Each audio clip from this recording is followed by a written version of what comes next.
Hi, this is Brian Van from Sport Bike Track Gear, sportbiketrackgear.com. Today we're going to do a video review on the top-end road racing gauntlet glove from Teknic.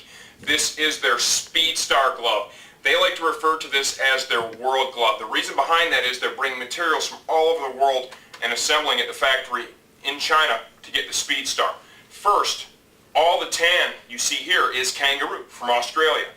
The Knox scaphoid protection system right here on the palm, United Kingdom. All the black leather you see, Japanese cowhide from Japan. All of the molded plastic you see on this glove, molded in Italy. Kevlar lining on the inside, back of the hand, DuPont, United States of America. And then of course the design team is here in the US as well. Let's talk sizing on this glove. This is more of a snug fitting road racing style glove. Okay? It would still be fine on the street if that's where you choose to use it.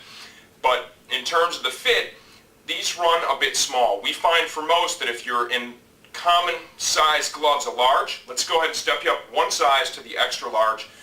90% of that time, that seems to offer customers and riders the best fit. Doesn't hold true for exactly everybody, but like I said, about 90% of the time, going one size up gets you the best fit in the Speedstars. Quick 360, Jeff, if you want to get nice and tight. Here's our palm. And here is the back of the hand, back of the glove. Let's start right here. And this is the air blade system. Three-part molded plastic. The shiny part you see on the outside is the actual air blade itself. This is used to drive air into the vents that are built into this assembly. There are some here underneath the air blade in the knuckle protector, and then there are some vents here in the back of the hand protector as well.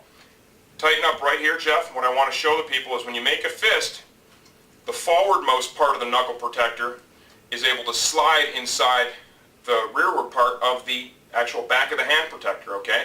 This is so there's no binding. When you go ahead and you make a fist, you get your hands on the bars, you're working the controls, this can easily move around.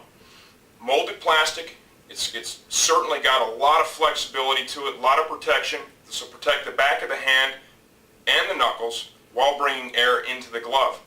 On all three of the fingers, you'll notice that we have vents built in as well. These are a similar density molded plastic. You can see that I can easily push down on these and compress them. They'll help absorb energy and manage abrasion, okay? And they're sewn actually into the leather panels on the glove. We have a good measure of padding here at the wrist, covering all the bones on the wrist. Both sides here. Then we have plastic outer wrist bone protectors here in the gauntlet. Palm of the glove. Like I said here, everything in tan is kangaroo hide. We have an additional layer of Japanese cowhide here in the high wear area where your hand is going to be on the handlebars. Outside of the pinky and the palm, we have a double layer of leather. There is Kevlar, 3mm Kevlar mat sandwiched in there. And it also incorporates the Knox scaphoid protection system.